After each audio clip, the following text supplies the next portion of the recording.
The Pac-12 going out with a bang. What another fantastic matchup between the Oregon Ducks and the Washington Huskies.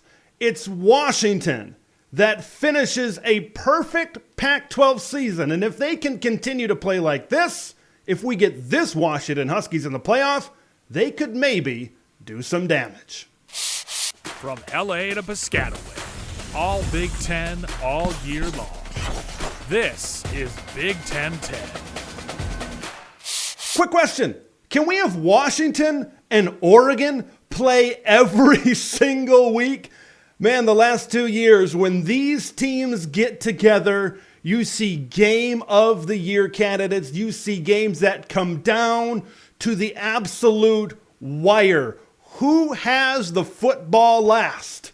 And that's what was the result of this game as well. Washington had the football last, and they were able to run out the clock. What a fantastic matchup.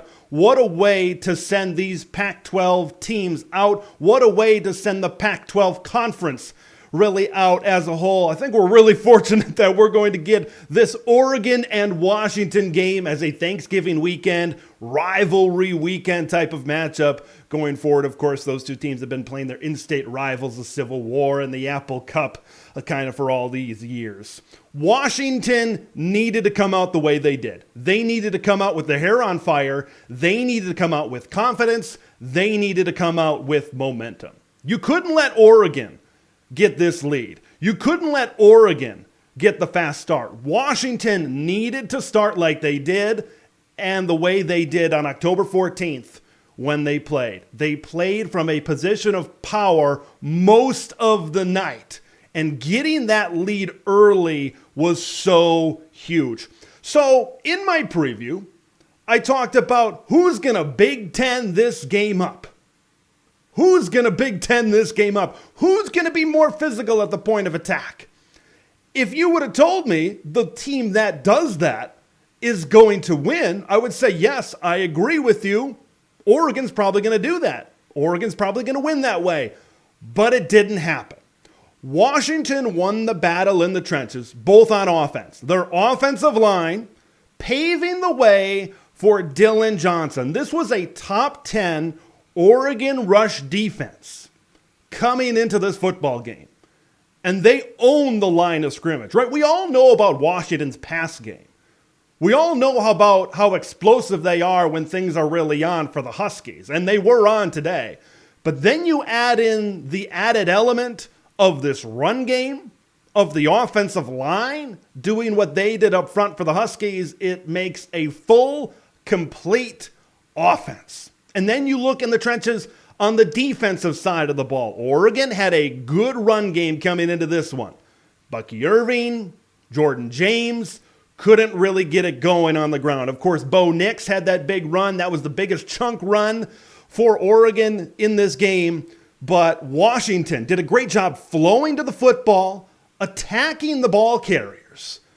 Washington won this game in the trenches. They won it the B1G way, the conference that they're going to be joining upcoming here in 2024. The story is, this is the Washington team that we saw earlier this season. This is the Washington team that needed to show up. Oregon just could not cover Washington's receivers all night.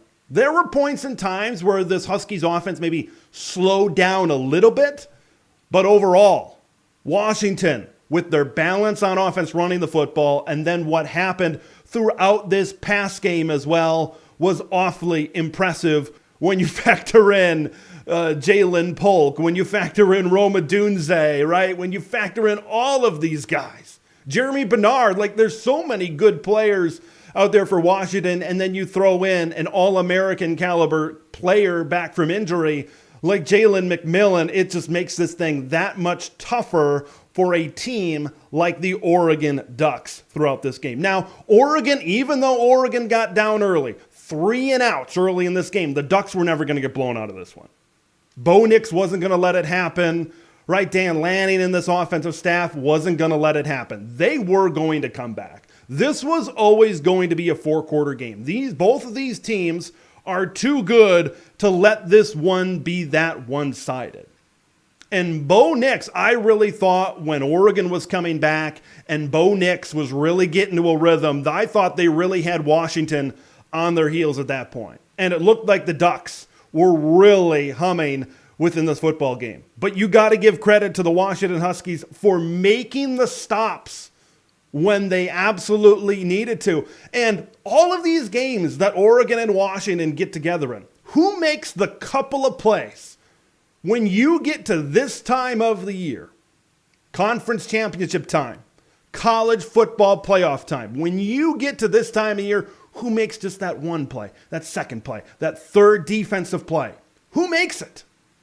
Washington made those plays. Even though Oregon was better on fourth down, they made key fourth down plays in the middle of this game, unlike in the first matchup where they didn't convert on fourth down. This was a Washington team that just made a couple of more plays in this game. But you got to give credit for Oregon fighting back. I thought if Oregon was going to make a stop there late, if Bo Nix got the ball back one more time, even if they had 0 timeouts, even if there was 20 to 30 seconds on the clock and they were at their own 15 or 20 yard line, I thought you get the ball into number 10's hands, Oregon has a shot. But Oregon electing to kick an onside kick in the moment, I say, even though I say kick it deep, even though Washington had been running the ball super effectively, I thought kicking it deep might be the best scenario in that situation, but this is Dan Lanning we're talking about. Dan Lanning is a very aggressive head coach, and I see it from his perspective, or at least what I perceive to be his perspective, is let's go for the onside kick. Our defense has not been able to really stop this Washington run game and Dillon Johnson all night long. We got to get the ball back right now, otherwise they're going to run out the clock. And look what happened. They went out and they ran out the clock. That's exactly how things went down throughout this football game. I thought early, and for most of this game, there were points and times where Oregon got pressure. But I thought a big part for Washington was their pass protection. And I think Kirk Herbstreit said it on the broadcast. A lot of people are going to look to Michael Penix. A lot of people are going to look to Dillon Johnson. They're going to look to all these great skill players at Washington.